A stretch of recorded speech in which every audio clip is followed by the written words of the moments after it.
அண்ணா திராவிட முன்னேற்ற கழகத்தின் சார்பில் அரசியல் ரீதியாக 82 மாவட்டங்கள் இருக்கிறது. இந்த 82 மாவட்டங்களிலே இருக்கின்ற 234 தொகுதிகளில் கூட்டணி கட்சிகளுக்கு ஒதுக்கிய சீட்டுகளுக்கு போக மீதி தொகுதிகளில் அந்தந்த மாவட்ட செயலாளர்கள் யாரை பரிந்துரை செய்கின்றார்களோ அவர்களுக்குத்தான் அண்ணன் எடப்பாடியார் அவர்கள் சீட்டு தந்தார். நேரடியாக எந்த ஒரு மாவட்டத்திலேயும் எந்த ஒரு தொகுதியிலேயும் அவர் தலையிட்டு சீட்டு வழங்கவில்லை. நான் திருவண்ணாமலை மாவட்டத்தினுடைய தெற்கு மாவட்டத்தினுடைய செயலாளர். என்னுடைய மாவட்டத்திலே 4 மாவட்ட செயலாளர்கள் இருக்கிறார்கள். கூட்டணி கட்சிக்கு போக மீதி இருக்கின்ற தொகுதிகளுக்கு அந்தந்த மாவட்ட செயலாளர்கள் சொன்ன பரிந்துரையின் அடிப்படையில் தான் அவர் சீட்டு வழங்கினார், தொகுதிகளை ஒதுக்கீடு செய்தார். வேட்பாளர்களை நாங்கள் பரிந்துரை செய்தவர்களைத்தான் அவர் அறிவித்தார் என்பதை ஆணித்தரமாக சொல்லுகிறேன். திருவண்ணாமலை தெற்கு மாவட்டத்திலே 2 தொகுதிகள் இருக்கிறது.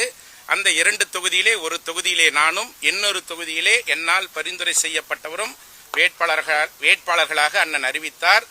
அண்ணன் எடப்பாடியாருடைய ஆதரவோடு அவருடைய சுற்றுப்பயணம் தேர்தல் பிரச்சாரம் மேற்கொண்டதின் பயனாக 2 தொகுதிகளையும் நாங்கள் வென்றெடுத்தோம். அதேபோல சேலம் மாவட்டத்தில் இருக்கின்ற 11 தொகுதிகளில் 7 தொகுதிகளை அனைத்து இந்திய அண்ணா திராவிட முன்னேற்ற கழகம் அங்கே வென்றெடுத்தது. இன்றைக்கு தேர்தலிலே பல்வேறு மாவட்டங்களிலே வெற்றி வாய்ப்பினை இழந்த இவர்கள் விழுப்புரம் மாவட்டத்தில் இருக்கின்ற 6 தொகுதிகளில் ஒரே ஒரு தொகுதியில்தான், அதுவும் திரு சி.வி. சண்முகம் அவர்கள் வெற்றி பெறுகிறார்.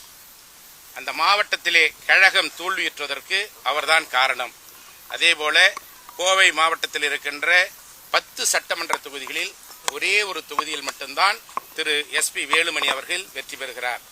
அவருடைய பொறுப்பிலே 21 சட்டமன்ற தொகுதிகள் வழங்கப்பட்டது.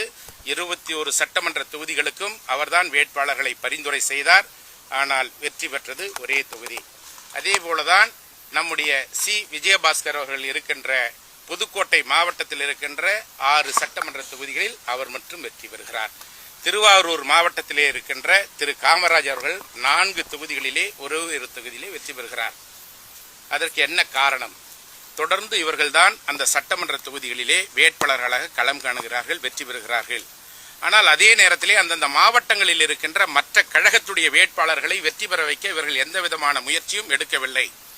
இன்றைக்கு அனைத்து இந்திய அண்ணா திராவிட முன்னேற்ற கழகம் தமிழகத்திலே நடைபெற்ற சட்டமன்ற தேர்தலில் 2026 ஏறக்குறைய 47 தொகுதிகளில் அண்ணன் எடப்பாடியாருடைய கடுமையான தேர்தல் பிரச்சாரத்தின் காரணமாக வெற்றி பெற்றது.